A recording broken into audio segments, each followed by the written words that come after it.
The Golf GTI was first revealed to the world at the 1975 Frankfurt Motor Show and has since become the epitome of the hot hatchback. It was launched the next year in 1976, causing excitement across the world from Wolfsburg to Washington and Wellington to Warsaw, before creating a buzz from Westminster to Warrington, although those in the right-hand drive market would be forced to hold on to their excitement until 1979. Since then there have been 8 generations of the GTI, and our buyer's guide will focus on the Mark 5, which is widely considered to be the reinvigorations of the badge, and into the Mark 6.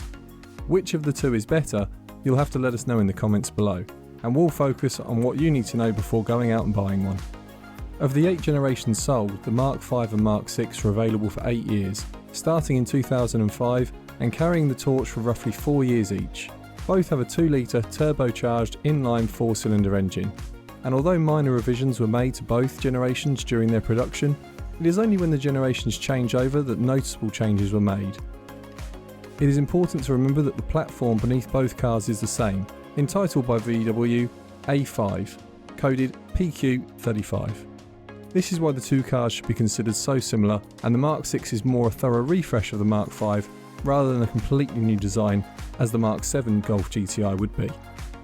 Although the standard GTI version of both cars only had mild changes over their lives, there are special editions to look out for, including both the Edition 30 and Edition 35, plus a special Pirelli model for the Mark 5. Lovers of the VW group will also know that outside of the GTI badge, one of the greatest changes was to the R32, which lost its 3.2 VR6 motor derived from early incarnations of the architecture and was rebranded as the R, that had the 2-litre turbocharged motor fitted. But there are a buyer's guide for another video. Special hat tip to the Mark 4 R32 Golf, that along with the Mark 1 Audi TT 3.2 introduced the world to the DSG gearbox as an option fit item. But back to the GTIs. First, let's talk about the common issues for each generation. As ever, we try to be thorough, but our lists aren't exhaustive, and so if you know of any other common issues, leave them in the comments below. And first up for the Mark 5 is the rusting front wheel arch issue. This isn't just a problem of the Mark 5 Golf, but common across other VW Group cars of the time. A foam insert was put in behind the inner side of the front wing, causing it to hold water and dirt, and eventually this corroded the metal. Common areas to look out for are the middle of the wheel arch outer section and lower portion where it meets the sill and the front door. This can get especially bad, and so inspect the areas thoroughly to avoid an unexpected large bill. Fortunately, the problem is so common that front wings are sold brand new as patent parts, already painted for a reasonable amount. If you notice a slightly different paint condition from the front wing to the bumper or the door, don't assume it's been in an accident first, as it's probably had a rusted front wing replaced. Air conditioning compressors and condensers were a common fault across the Mark 5 generation range, and so should be checked to make sure that there are no squeaks or rattles and that you get ice cold air. Rear suspension springs seem to live a harder life on the Mark 5 chassis and are known to snap. Check them before purchase, and if they've never been replaced, budget for some fresh ones. Further to this, the Mark 5 GTI is known for its sweet handling, but it won't be on 10-year-old shock absorbers. If the ones on the car look old, consider replacing the shock absorbers and suspension springs all round. While you're there, check the rear control arms aren't seized. They aren't the most expensive part, but can be a pain to remove and will compromise handling until fixed. The rear badge used to open the boot lid can become slow to return into place or stuck in the open position even when the boot is closed. This is from water ingress into the pin that rotates the badge. A spray of water displacement 40th formula, also known as WD-40, can get it moving as slick as a new one, although some corrosion will remain, and so removal of the pin and treatment is advised if you want to do a thorough job.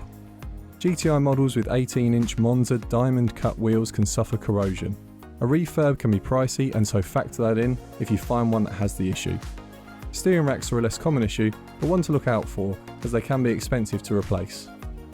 For the Mark 6, the common issues no matter what model is a bit smaller due to them being newer cars, and after learning many issues from the Mark 5, Volkswagen were able to put together a set of revisions to stem some of the issues.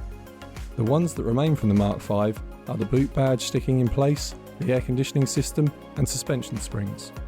Corrosion on the front wings isn't as widely reported, however these cars are newer. A top tip if you have an issue with corrosion on Volkswagen front wings is to call the dealer. Depending on the country you live in, you may still be under warranty for the corrosion. In the UK, this is usually 12 years and 120,000 miles, with similar coverage across Europe, although a different kilometre limit may apply depending on the country you're in. The USA is the same for vehicles produced before 2018, which all Mark 6s will be, as is their northern neighbours in Canada. And the Australian and New Zealanders have a 12-year with no kilometre limit warranty. If you struggle getting VW to honour the warranty, there are several owners' forums that have support on how to get the claim honoured. But remember, the warranty will only cover you if the car is suffering corrosion. Paint defects have a much shorter warranty.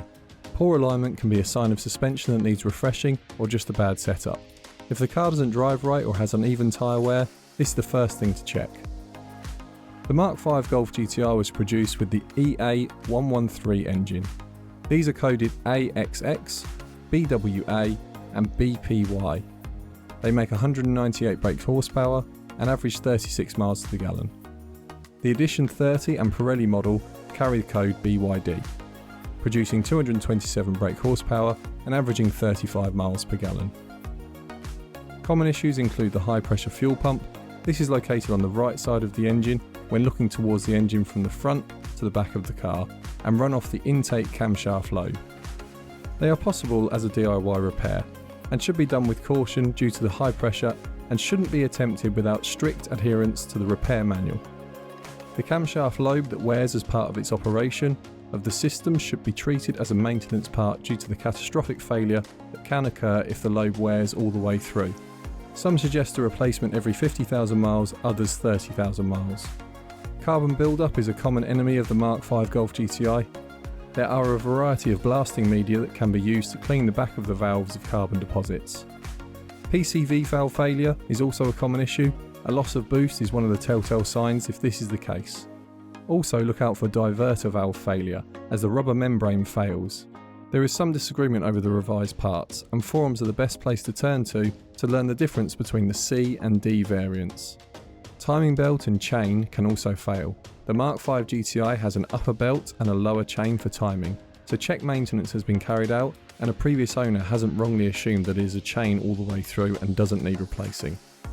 Finally, the oil pickup pipe can become blocked. This will lead to oil starvation and engine failure. The remedy is to drop the oil pan and get into the oil strainer to check its condition. Late model Mark 5 GTIs from mid-2008 received the first generation of the EA888 coded engine, which we'll cover in the Mark 6 Golf GTI. It is suspected that only the North American market, however, received this update, whilst Europe continued with the EA113. The Mark 6 Golf GTI uses the first generation of the EA888 that is currently sold on the third iteration within the VW group and found in everything from the Skoda Octavia VRS to the Porsche Macan. The first generation is a fairly robust unit, and so although many of the problems we mention are classed as common, they should be considered in the context of many thousands of these working without fault. The first generation in the Mark 6 Golf GTI was the CCZB, making 207 brake horsepower and averaging 39 miles per gallon. The Edition 35 model was coded CDLG and produced 230 brake horsepower with an average of 35 miles to the gallon.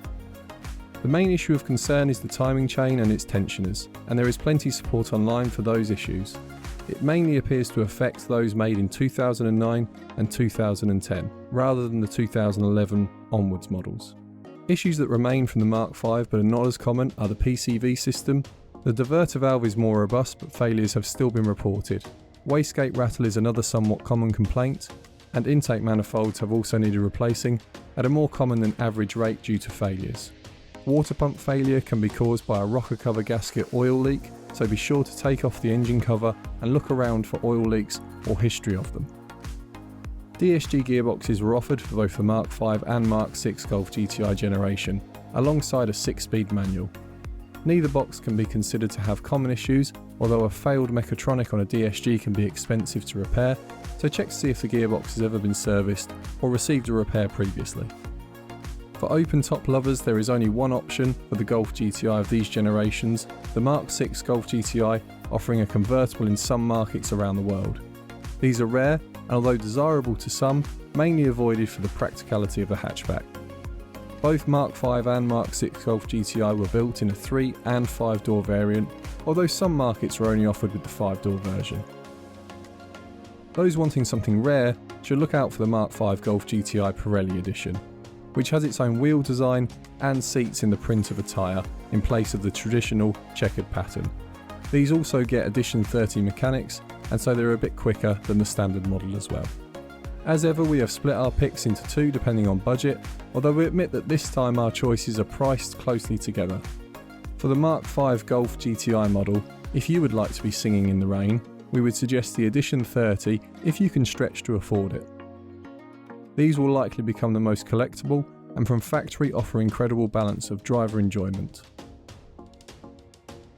For those looking at the Mark 6 generation, it may surprise you to learn that our suggestion is the regular 207 brake horsepower version. It is such a good all-rounder, and the first version of the EA 888 delivers enough torque to make the car fast enough for the road without becoming so quick that you need to worry about where you deploy its power. The Edition 35 is a great car, but it's the standard model for us. Lovers of the TV show Top Gear may remember seeing a W12 Golf appear in Season 10, showcasing the fun and sometimes mad side of the VW group. The Golf GTI W12 650 concept was built as an ultimate GTI, some believing this was the final hat tip to the Golf, as engineers knew that the future R models equipped with the 2-litre turbo may outshine some of the enjoyment that could be had with the GTI. The engine was sourced from the Bentley Continental GT, and similarly to the Clio V6, placed where the rear seats would usually live and given air through a large ducts in a one-off wide-body design. It was revealed in 2007 and had a claimed top speed of 201 miles per hour for anyone brave enough to try. The car was only ever meant as a technical exercise, and so no production version was ever created. Road tests at the time claimed it was furious in the straights and almost undrivable in the corners.